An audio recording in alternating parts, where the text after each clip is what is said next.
Unit 3 Mohan and his veena. Mohan અને તેની વીણા.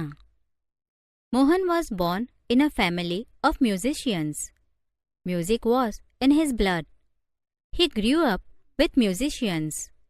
Like his father and other family members, he was initially trained in vocal music and then he tried his hand at the violin. When he was about 10, he started liking sitar. He was also trained in it and played it for about 3 years. મોહનનો જન્મ સંગીતકારોના પરિવારમાં થયો હતો. સંગીત તેના લોહીમાં હતું. તે સંગીતકારો વચ્ચે ઉછર્યો. તેના પિતા અને પરિવારના બીજા સભ્યોની જેમ શરૂઆતમાં તેને ગાવાની તાલીમ આપવામાં આવી અને પછી તેણે વાયોલિન શીખવાનો પ્રયત્ન કર્યો. જ્યારે તે 10 વર્ષનો હતો ત્યારે તેને સિતાર ગમવા લાગી. તેમાં પણ તેને તાલીમ આપવામાં આવી હતી અને લગભગ 3 વર્ષ તેણે સિતાર વગાડી. A German lady came to stay with Mohan's family to learn music from his father. It was then that the guitar entered his life. He began his experiment with that beautiful instrument. No other instrument now in my life. I want to play the guitar only, said Mohan to himself. Guitar took all his time. એક German સ્ત્રી મોહનના પિતા પાસે સંગીત શીખવા માટે તેના પરિવાર સાથે રહેવા આવી. ત્યારે તેના જીવનમાં ગિટારનો પ્રવેશ થયો. તે સુંદર વાદ્ય સાથે તેણે તેના નવા પ્રયોગ શરૂ કર્યા. હવે મારા જીવનમાં બીજા કોઈ વાદ્યને સ્થાન નથી. મારે ફક્ત ગિટાર જ વગાડવી છે, મોહને વિચાર્યું. ગિટાર તેનો ખૂબ સમય લેતું. Guitar, the hall day guitar. Ours is a family where sitar, vocals and classical violin are practiced. The guitar does not have the effect which our instruments do, and moreover, it's not from India, said one of the family members. Do you know, your father does not approve your love for the guitar, said his auntie, but his mother came to help him. Let him follow his heart's desire, she declared. Guitar, આખો દિવસ guitar. આપણા પરિવારમાં સિતાર, ગાયન અને શાસ્ત્રીય વાયોલિનનો અભ્યાસ થાય છે. આપણા વાદ્યો જેવી અસર ગિટારમાં નથી અને તે ઉપરાંત તે ભારતનું પણ નથી, પરિવારના એક સભ્યે કહ્યું. તને ખબર છે, તારા પિતાને ગિટાર માટેનો તારો પ્રેમ પસંદ નથી, તેની માસીએ કહ્યું. પણ તેની માતા તેની મદદે આવ્યા. તેને તેના હૃદયની ઈચ્છા અનુસરવા દો, તેમણે જાહેર કર્યું. Then his father started supporting him. He was overjoyed and decided to modify this Western instrument. He tried to make it suitable for playing pure Indian classical music. He spent 2 more years with guitar only. પછી તો તેના પિતા પણ તેને ટેકો આપવા लाग्યા. તે ખૂબ ખુશ થયો અને પશ્ચિમના આ વાદ્યમાં ફેરફાર કરવાનું નક્કી કર્યું. તેણે તેને શુદ્ધ ભારતીય શાસ્ત્રીય સંગીત વગાડવા માટે અનુકૂળ કરવાનો પ્રયત્ન કર્યો. તેણે બીજા 2 વર્ષ ફક્ત ગિટાર પર ધ્યાન આપ્યું. One evening, there was a gathering of close family friends. In this small gathering, Mohan's brother, sister and nephews, who were also performing artists, played music on their classical instruments. There was a great appreciation. Mohan too expressed his wish to perform. He played on guitar. એક સાંજે તેના ઘરે નિકટના કૌટુંબિક મિત્રોનો મેળાવડો હતો.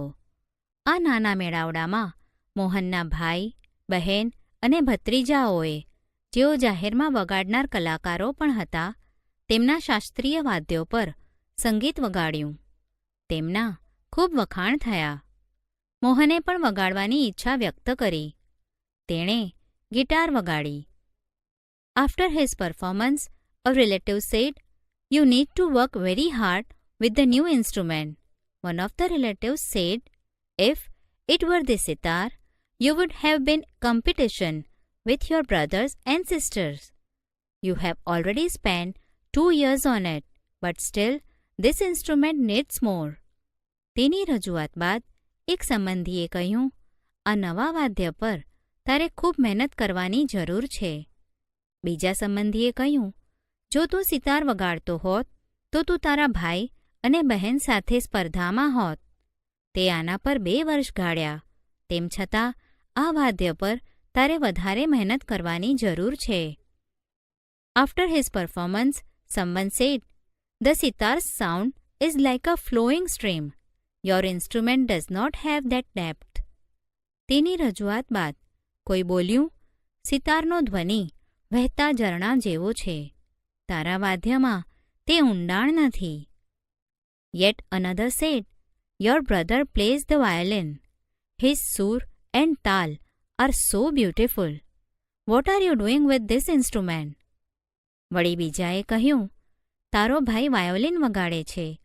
તેના સૂર અને તાલ કેટલા સુંદર છે. તું આ વાદ્ય સાથે શું કરી રહ્યો છે?" Mohan was depressed and cried for the whole night. He had already given 2 years of his life to this instrument. આ બધું સાંભળીને મોહન નિરુત્સાહી થઈ ગયો અને આખી રાત રડ્યો. તેણે તેના જીવનના 2 વર્ષ આ વાદ્ય પર ગાળ્યા હતા. "But from the heart, I am made for guitar. There is no instrument for me but the guitar," he thought. મારું હૃદય કહે છે કે હું ગિટાર માટે જન્મ્યો છું. મારા માટે ગિટાર સિવાય બીજું કોઈ વાદ્ય નથી. તેણે વિચાર્યું, "This instrument will become my face to the world. I am sure I am going to make it big, very big." He was determined. આ વાદ્ય મને વિશ્વમાં ખ્યાતિ અપાવશે. મને ખાતરી છે હું સફળ થઈશ, ખૂબ સફળ થઈશ. તે કૃતનિશ્ચયી હતો. This experience took place when Mohan was only 16 years of age. It was the turning point of his life. Mohan doubled his riyaz and practiced for about 10 hours a day. He also studied other aspects of the guitar. He decided to incorporate the speciality, technique, and sound of every instrument into the guitar. He wanted to invent something which gave the sound and tune of the Western guitar, but could be played like an Indian veena. આ પ્રસંગ બન્યો ત્યારે મોહન ફક્ત 16 વર્ષનો હતો. તે તેના જીવનની પરિવર્તનની પળ હતી. મોહને તેનો રિયાઝ બમણો કર્યો અને દિવસના લગભગ 10 કલાક અભ્યાસ કરતો. તેણે ગિટારના બીજા પાસાઓનો પણ અભ્યાસ કર્યો. તેણે દરેક વાદ્યની વિશેષતા, નિર્માણ કરવાની રીત અને ધ્વનિને ગિટારમાં મેળવીને એક કરવાનું નક્કી કર્યું. તેને એક એવા વાદ્યનું નિર્માણ કરવું હતું જેના ધ્વનિ અને સૂર તો ગિટાર જેવો જ હોય, પણ તેને ભારતીય વીણાની જેમ વગાડી શકાય. Not only the sound that my instrument produces is important, but it must also express my vision, what I want to say through the instrument, he said to himself, and finally, with untiring efforts and understanding of ragas, he created the wonderful Mohan Veena. Today, the world knows Mohan as Pandit Vishwa Mohan Bhatt, winner of a Grammy Award. મારા વાદ્યમાંથી ઉત્પન્ન થતો ધ્વનિ જ મહત્વનો નથી, પણ તેમાં મારી દ્રષ્ટિ પણ વ્યક્ત થવી જોઈએ. મારે વાદ્ય દ્વારા શું કહેવું છે તે. તેણે વિચાર્યું અને અંતે અથાગ પરિશ્રમ અને રાગની સમજથી તેમણે એક અદ્ભુત વીણાનું નિર્માણ કર્યું. આજે આખું વિશ્વ મોહનને ગ્રેમી એવોર્ડના વિજેતા પંડિત વિશ્વ મોહન ભટ્ટ તરીકે ઓળખે છે.